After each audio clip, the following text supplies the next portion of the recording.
Hello, and welcome back to the Turtle Wins the Race Home-Based Business Podcast. My name is Buntin. I've owned a home-based business since 1999. And today I want to talk about firing customers because there was a very interesting thread in the Facebook group where someone posted about a return customer. Now, this was on Etsy. This is an Etsy customer, and that does matter, right? This makes a difference because of the star seller system. Now, when Etsy developed the star seller system, it was supposed to be, well, they said it was supposed to be aspirational. We're all supposed to want to have the star seller. We strive to have, please. It's punitive. This is a punishment, all right? And in the star seller system, 4 stars basically will knock your average down in the reviews, and you can lose the star seller badge. And the only reason that this matters is because of payment reserves. All right, so it doesn't really matter with star seller as far as anything else goes, really. But with the payment reserves, that's the one thing that star seller is good for, that Etsy won't put a payment reserve on your account usually. Now, I will say that Etsy will put payment reserves on star sellers' accounts sometimes, and they have that in the terms of use that they can do that. But usually they won't.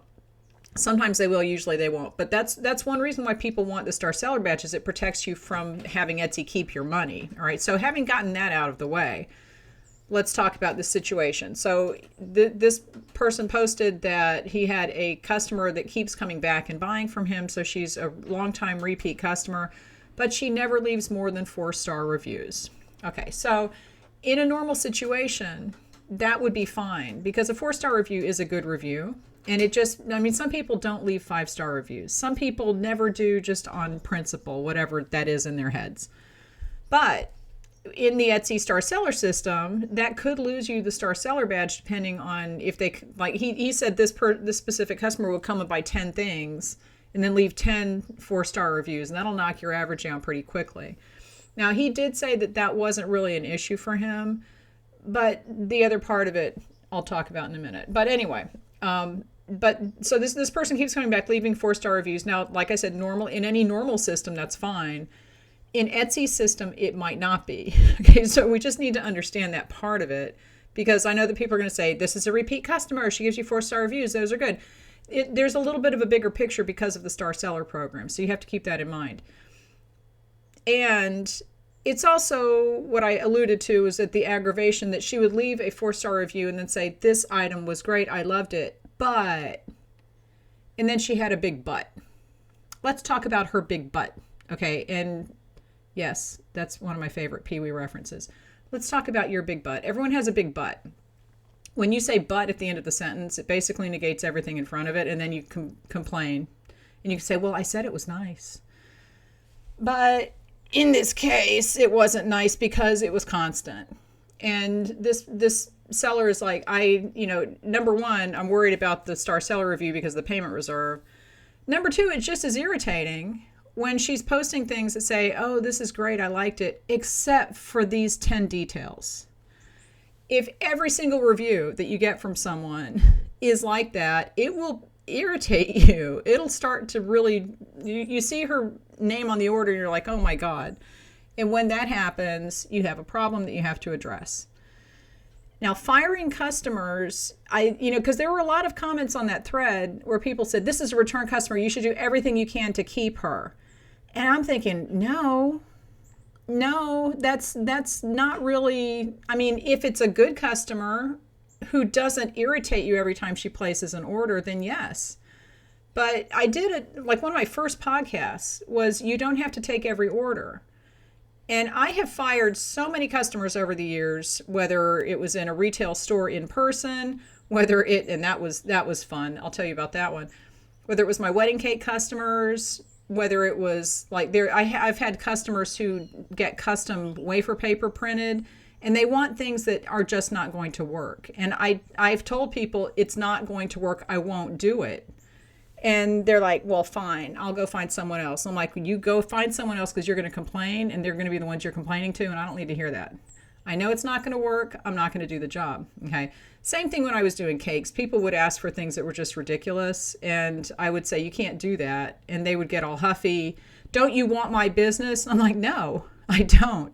And I actually had a friend, because this basically is going to be a lot of stories. If you don't like podcasts with lots of stories, then this is not for you. So go find something else. But this is going to be it could be long too.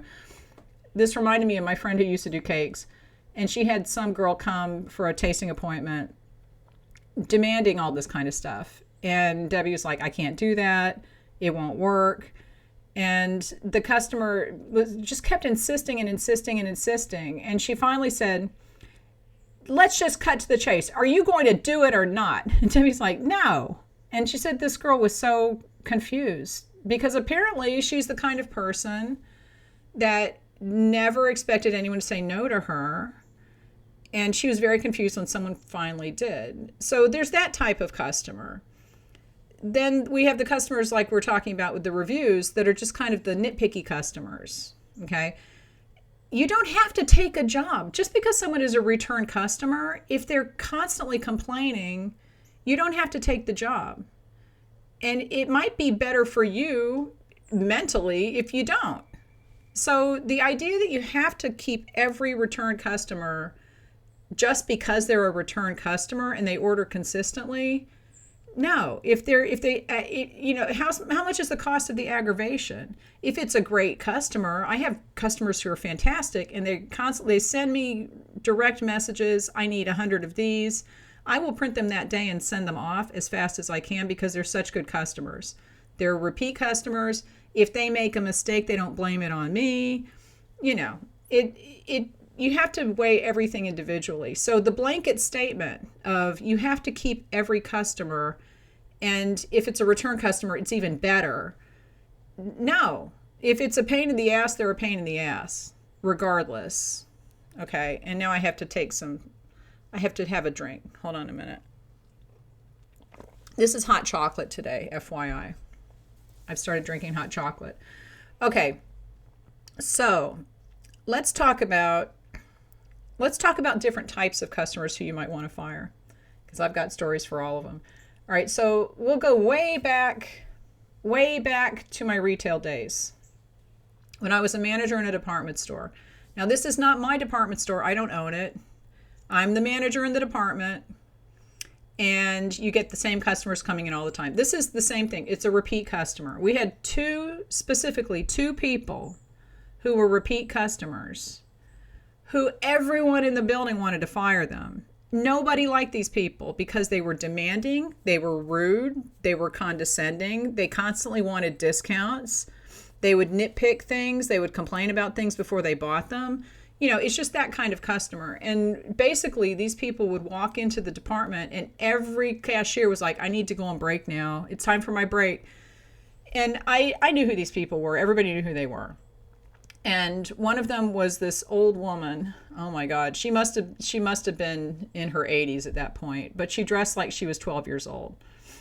And yeah, I'm going to make fun of her because she looked ridiculous. And she would come in and just be the most obnoxious brat, demanding and just insulting. She was ridiculous. She was absurd. And I still to this day I remember the first part of her name. I don't remember her last name, but it was Mrs. Ruth something, because she would insist that we all, do you know who I am? It's that she was a do you know who I am customer. Maybe we can kind of categorize people by their titles. So this is a do you know who I am customer. And actually both of the people in this story are the retail people. All right, so she was one of them. The other one was this guy, and this was one of my finest moments that I will relive on my deathbed. When I'm thinking of the finest moments of my life are flashing through my head, this is going to be one of them. So this guy used to come in, and he was probably in mid-30s, maybe late 30s. He wasn't an old guy. He wasn't a young guy. He was kind of, generally, 30-ish, 40-ish, whatever. But he was so rude, and he was so obnoxious, and I can still remember his nasty little face. He looked like a rat. He had a little rat face. Okay, so I don't know that we had a name for him, but we'd be like, oh my God, here he comes. And it was another one where the cashiers were like, please, can you handle him? And so I would have to deal with him all the time because I don't want to subject my employees to that. So one day, I mean, I can't even, you just imagine that you're a retail cashier and you have the most difficult customer that you've ever dealt with, just being a total jerk. And there will be language in this. If you have small children that you don't want to hear dirty words, there will be some, just saying. Okay, so it's not very dirty, but just a little dirty.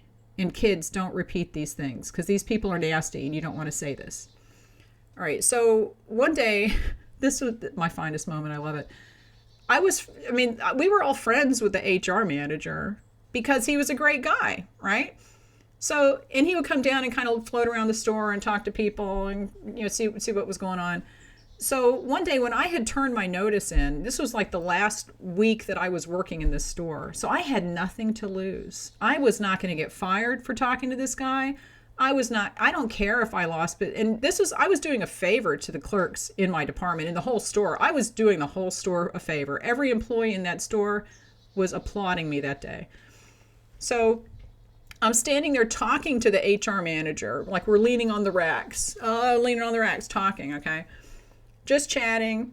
And this guy comes stomping up and I'm like, oh my God. And I saw him coming and I said, oh, here, wait, watch this. Okay. Just here we go. This is going to be a fun one. Because I could see it, just his face. It didn't even matter you knew something was going to happen when he was there. So he comes stomping up and he starts bitching about something. He's complaining about the price of something. He's complaining about, I don't even know what he was complaining about. It didn't matter. All right. And I said to him, we can never seem to make you happy when you shop here. So my suggestion for the future would be that you don't shop here anymore and you go shop somewhere else where they might be able to make you happy, because we obviously can't do it. You complain about everything. And the look on his face was worth every word in that sentence. It was worth everything. And he just stared at me for a minute because he couldn't believe anybody was talking to him like that. And it wasn't rude. I just stated a fact. We couldn't make him happy. Go somewhere else.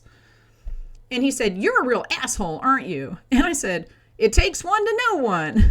And the HR manager is standing there like, okay, because he saw this guy's behavior, and he probably would have said the same thing if he had turned in his notice. He wouldn't care. So this guy says, I'm gonna report you. And I said, personnel is up on the 5th floor. Here's the elevators. It's right over there. Go right ahead. And he went stomping off to go report me. And I'm like, I should have said, this is the HR manager. Let me introduce you. You can report me directly. But I just sent him on a little wild goose chase. So I don't know if he even went up there to report me. He probably did. Okay, who cares? So he left, and I said to the HR manager, that is what the employees down here have to deal with, just so you know. And he's like, oh my God. So sometimes it's good to just let it out. But people are afraid to do that until they've turned their notice in, right? But if you cut a bad customer off, it doesn't hurt you. It will help you in the long run. And honestly, if that guy was so mad that he never came back into the store, every clerk in the store would be happy. Everyone who worked there would breathe a little sigh of relief and not have that feeling of, oh my God, my doom is coming when they see him coming toward them. So cutting people off and refusing service is not necessarily a bad thing. And you can always suggest go to someone else, which is what I did when I did wedding cakes. But I always referred, and I say this to people, refer them to someone you don't like. 100%, because why would you send that pill to your friends? Send it to someone you don't like and just let them deal with it. Anyway, let's talk about, okay, so that would be the do you know who I am customer, because that guy was always coming in talking about how his father was an attorney. I'm like, my father's an attorney and blah, blah, blah. I want a discount on that. I'm like, are you stupid? And he was obnoxious. And he used to looked like he had a job in a business situation because he would be wearing suits and stuff. So I don't know if he was an attorney. I don't know. I don't care. He was a jerk regardless. And we didn't want his business. Go away. You caused too much trouble. Okay, so let's move into, that's the do you know who I am customer. Then there is the you are my servant customer. These are the people who will send you 90 messages before they even place an order. Do not take that order. On about message number 10, if you can't diffuse it and make them stop, and there are ways to do that, and like handling different difficult customers. I think I've talked about that before, maybe on my other channel. I'll look to see if there's a video about that. But there are ways to kind of diffuse people and just stop their roll, right? Because they just get on this message. If you can't stop that, then you need to just cut them loose. Don't even try to make them happy, because it doesn't get better after they hire you. If they think that you are their servant, they're not going to treat you better once they hire you, because now you are in their employ, officially, and they're going to want service up to their standards, which is going to be impossible. It's going to be impossible. And don't take it as a challenge. I hear a lot of people will say, oh, well, I take this as a challenge to give excellent customer service. This isn't about that. These people don't want excellent customer service. They just want to feel superior to you. And you'll never give them excellent customer service, because they will always have something to complain about. I guarantee it. All right. So I had the story that immediately comes to mind with the, you are my servant people. I had a girl who, this is when I was doing wedding cakes, and she wanted to have a wedding cake done potentially. Like, she was talking to me about it. She sent me an email and said, I'm interested in a tasting appointment, blah, blah, blah. And I'm trying to remember the sequence of events. She was like, oh, I know. Her friend, who was a chef, was going to come and get the cake, because she wasn't able to come and get the cake. And the way that tasting appointments worked when I did cakes was I would set up one weekend a month, or every Saturday or whenever during high season when a lot of people wanted to book. I had an office that I rented for tasting appointments. I would bake the cake samples. I would box everything up for each person that had booked an appointment. This wasn't like an open house. It was, you had to book an appointment. I would take them over to my office. I would sit down with the clients when they got there. We would go through cake designs and that kind of thing. And then they would either have the samples there, or they would take them home with them. So this girl said, I can't come, but I have a friend who's a chef who is going to come and pick up the samples. I said, oh, that's fine. So she had her friend come and pick up samples. And, I think at the time she said to me, these are the flavors that I want to try. And it's like every flavor on my list and every combination of fillings. And I'm like, no, I don't do that. What I do is like a very basic tasting menu, so you can get an idea of what my cake tastes like. And if you don't like it, go to someone else. But I'm not going to give you specific sample, because that means baking an entire cake. That's not reasonable. So I would do kind of a variety of cakes, so people get kind of a range, like, chocolate, nut, fruity, whatever, different types of icing and that kind of stuff. So I told her, this is what's on the tasting menu for that weekend, and that's what she's going to get. And she's like, okay. So the friend comes and picks up the samples during my appointment. So, whatever. I don't think I really talked to her, because she's just picking something up and leaving. I start getting emails from this girl right after. She said that everything was really good. She would also like to try this, like the same request. And I said, no. And I'm like, this not how I do business. And these, I said, if there's a day when I'm going to be doing that, I could let her know, but I'm not going to cater my tasting menu to one person, because it's not just about you, lady, right? And I think maybe that's what we'll call them. It's all about me. This is the it's all about me customer. So far we have the do you know who I am customer, the it's all about me customer. Oh, there was one more. I'm going to have to go back and listen. I think this is the it's all about me, not the you are my servant, although it's very related. Okay, let's call this the it's all about me, and you are my servant. We'll just combine them. All right. Anyway, I haven't thought this through before, obviously. Okay, so she starts sending me the same emails. I want to taste this. I'm like, no. And I said, plus, I'm going on vacation, so I won't be answering emails for the next week. So you can email me in a week, and we can set up a time. If you want to come in to talk to me directly, we can do that. She's like, okay. So I go on vacation, and I start getting more emails from her. like the same requests. And now she's like, now my friend says this, and I want to taste these. And I'm like, are you insane? It's like, how you can't, some people, you cannot tell them anything because they don't want to listen. And you're my servant and it's all about me. Okay. So they're thinking if I just keep talking, they'll eventually do what I want them to do. Now, I know that we all know someone like that. I had someone like that in my family who, if you just keep talking and keep insisting, people will eventually just give up and give in to shut you up. Okay. I'm not, and she hadn't even hired me. This girl had not even hired me. This is all preliminary stuff. I hadn't even met her in person because her friend came to pick up the samples. So she emails me on vacation after I had told her I'm going to be away for a week. All right, so I emailed back and said, I am on vacation and I will answer you when I get back. So she emails me back and says, okay, and I want to taste I was like, what the hell are you thinking, you idiot? Same request, really, and so I finally said, I don't think I'm going to be able to do your cake, which she hadn't even hired me to do. It turns out that I can't do your cake. So I suggest that you go to these people and see if they're available. And I gave her names of people I didn't like. And I think she wrote me back one more time after that, and I just didn't even answer.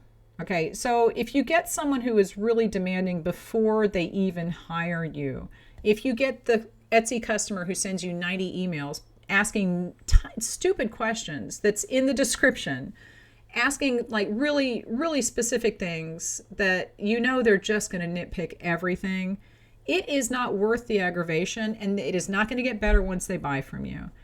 You don't have to hire that customer. And you have to think of us as hiring customers also. Okay, because when I did tasting interviews, I wasn't only being interviewed, I was interviewing the bride. I was looking the bride over to see if I would want to work for her. And it's not just a work for, it's a work with. Okay, you have to think of it that way. So don't be afraid to just not take an order. Sometimes it's better for you, and it's not going to get better down the road if this is a you are my servant and it's all about me customer. It's not. All right, the next type of customer let's talk about will be I'm trying to think of a good name for this one. It's I'm hiring you, but you're on, I'm trying to think. It's like somebody who wants to hire you, but they've told you very clearly that they don't trust you and that you are like on probation. Okay. So this is you're on probation customer. This woman. All right. And this is what's going to happen. If you've been in business for any length of time, you've already recognized every single customer I've talked about. If you're just starting out, you are going to run into these people. So just be aware that they exist and that you need to know that you don't have to take their business because they're obnoxious and it won't make you happy. All right, so this is the you're on probation customer. I had this girl come for a tasting appointment and she brought her grandmother with her to the tasting appointment. Now, generally, grandmothers are very excited that their granddaughters are getting married, and they're happy to be there. And they're like, "Oh boy, you included me in the tasting. I'm having a good time." This woman had a stick so far up her butt that I don't know what country club she crawled out of. Okay, I kind of do because I know the country clubs in this area, so I know exactly what country club she crawled out of. But and yeah, oh, you know what? We could call this you're dismissed customer. That's a good one because I had another experience with a country club customer, literally sitting in the country club. I'll tell you about that after this one. All right. So anyway, this is the you are dismissed customer. So she brought her grandmother, who was just like stiff and formal, and I could tell she was giving me the up and down, the once over, the stink eye, whatever you want to call it. She was examining every motion that I made and every word that I said in order to make sure that I was appropriate. I don't think I'm appropriate. In business, like in cakes, I was appropriate. I know, and I think having a degree in psychology did help with that. because you can kind of read people a little bit and see what they're up to. This woman just wanted, and I could tell this is going to be a fun, in quotation marks, experience if I let this girl buy her cake from me. Not because of her, she was fine. It was because of her grandmother. And grandma's going to be the one who, like if you've seen Say Yes to the Dress, when they bring their entourage, and there's always one person sitting there with looks like they've just sucked a lemon and doesn't like anything and is very disapproving. And that was her. So we went the whole appointment, and I kind of, played up to the grandma a little bit, knowing full well that I'm not going to take this woman's business. So I went home and I put a big X through that date just to remind me not to take her business. And when I think she emailed later and said, "We would love to hire you." And it was some kind of an email, basically like, "My grandmother really approved of you." It was some weird wording like that. And I'm like, So I wrote back and said, "I'm really sorry. That's terrible because that date has been booked."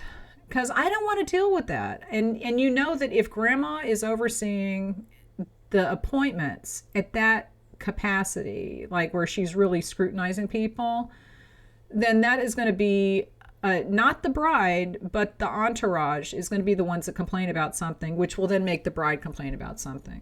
So no, I'm not going to take that. I'm not going to take that job. You're fired before you're even hired. All right. And I can't remember. Oh, the year dismissed. Oh, okay. So this is another year dismissed customer, and it literally was at the country club. I had a friend who was the chef at a country club, and she did the pastries for the country club. And she had some surgery. I mean, there's some health issue where she couldn't work. And she called me and said, "Is there any way that you could fill in and do the cakes for these 2 weekends for these weddings that they have?" Because the country club provided the cakes. And I was like, "Yeah, sure, that's fine." So I went to the country club and talked to the catering manager, and she explained how things worked. And I was able to cook and bake everything at home and just take them over there. But I used their supplies and their recipes so that it would all be consistent with them.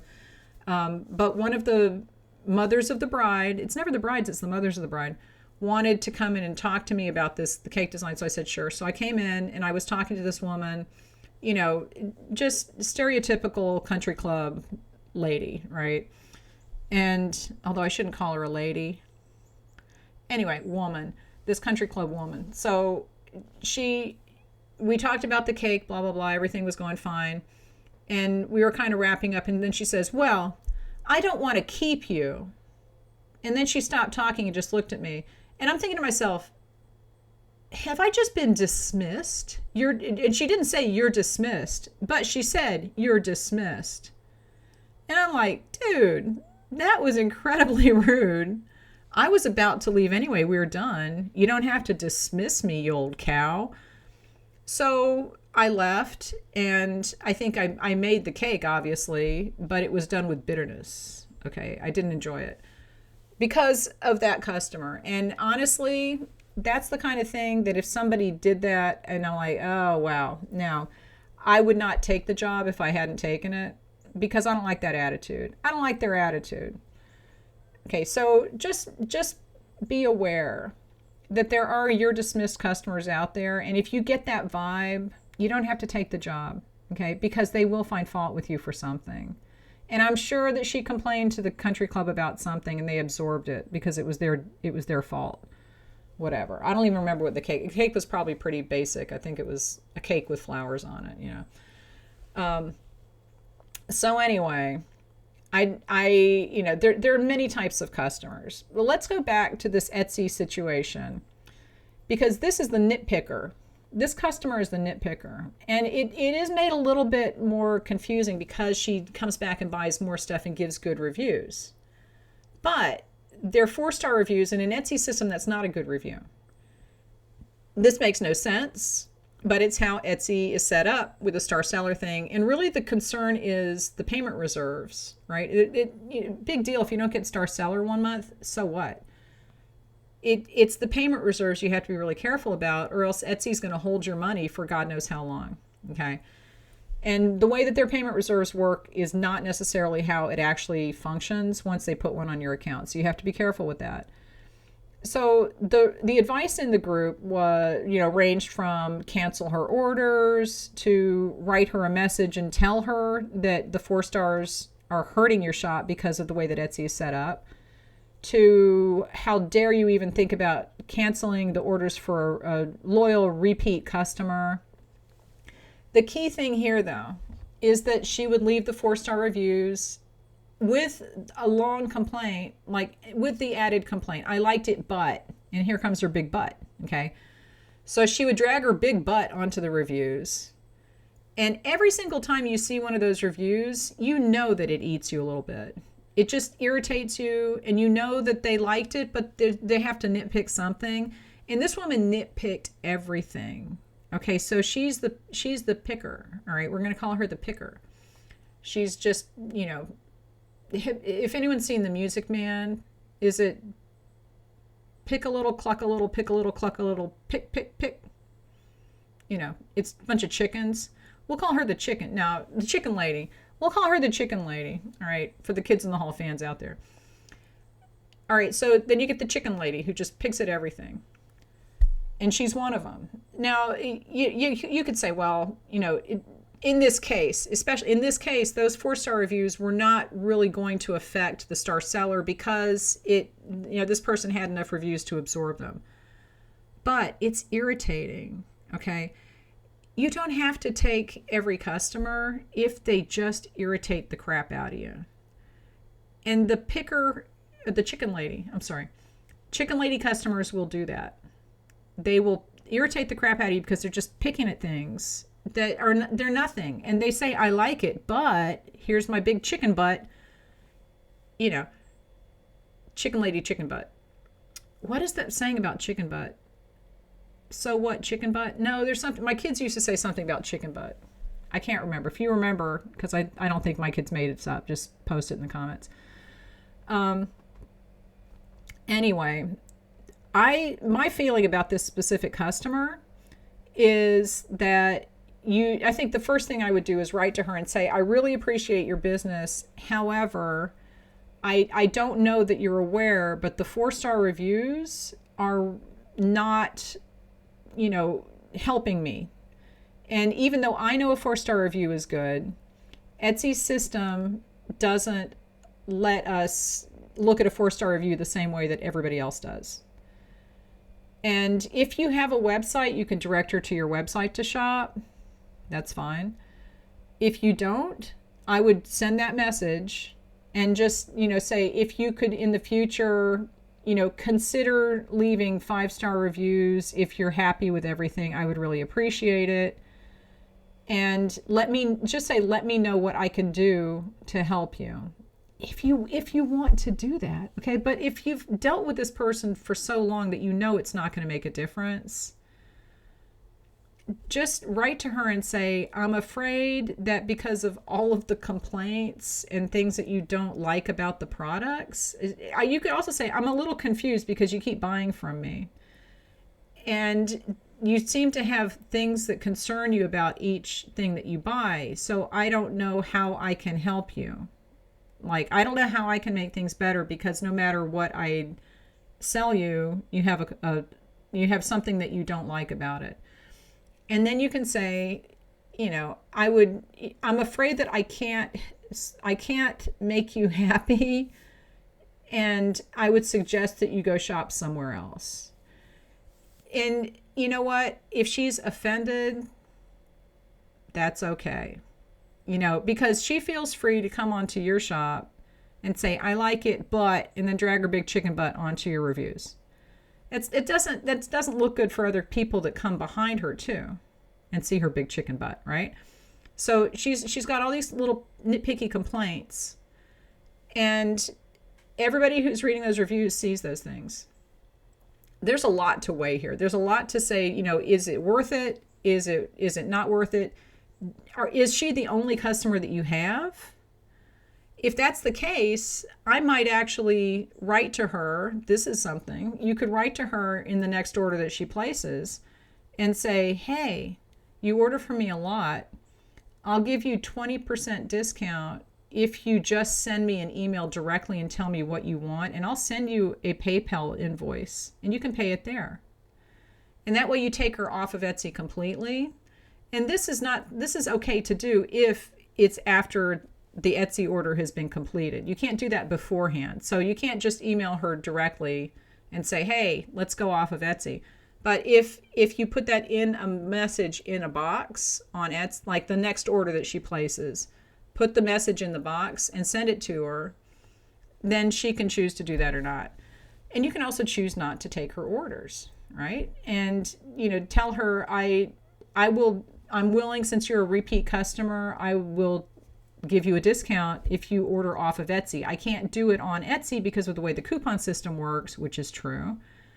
But I will do it if you just send me a message directly, and I will just send you a PayPal invoice and you can pay it that way. And, that might work. But if you don't want to deal with her anymore, there's absolutely nothing wrong with just writing and saying, based on all of the reviews where you just have something that you don't like about every single thing you've purchased from me, I don't feel comfortable selling to you anymore because I don't think I can meet your expectations. Make it about you. I don't think I can meet your expectations. So, I would suggest that in the future you shop with XYZ, send her to someone you don't like. And then if she comes back and buys from you again, cancel the order. Okay? You don't have to accept every order. You don't have to accept every customer, especially if it's a chicken lady. Because look, this is the thing. The nitpicking, it's the nitpicking that gets it. It's the pick, right? The 4 stars is great. 4-star review is fine. But if beyond that, let's take Star Seller completely out of it. If someone was leaving me 4-star reviews with a little comment at the end of every review, that would just piss me off. And there's a point where I don't want to get pissed off, right? So it's not worth it to me to see someone's name in the orders and go, God, because when you see someone's name in your orders and it makes you feel sick, that's a customer that you don't need. That's a customer that you don't have to accept their order from. So don't. You have to decide for yourself what you're willing to put up with. I'm not willing to put up with a lot because I've dealt with a lot. And so I know the different types of people who I don't want to deal with. So just be aware that you don't have to take every order. I've talked about that before, but you can turn people down. You can cancel orders. There's ways to do it. If you're in my Facebook group, just post in there and we'll give you some samples of things to write. Because people in there are very willing to go ahead and write a letter to someone that they've never read, they've never heard of. It's not their customer. It's a lot easier to write things like this when it's not your customer because you take the emotion out of it. But you can get some, suggestions from people and then put something together and send it to them. You don't need to be nasty, but there's always a way to brush someone off and just to say no. And you don't have to take orders from people. So that's it. If you have any comments or if you've dealt with a customer that was delightful, post about it in the comments of this video because that should be fun. I will talk to you later.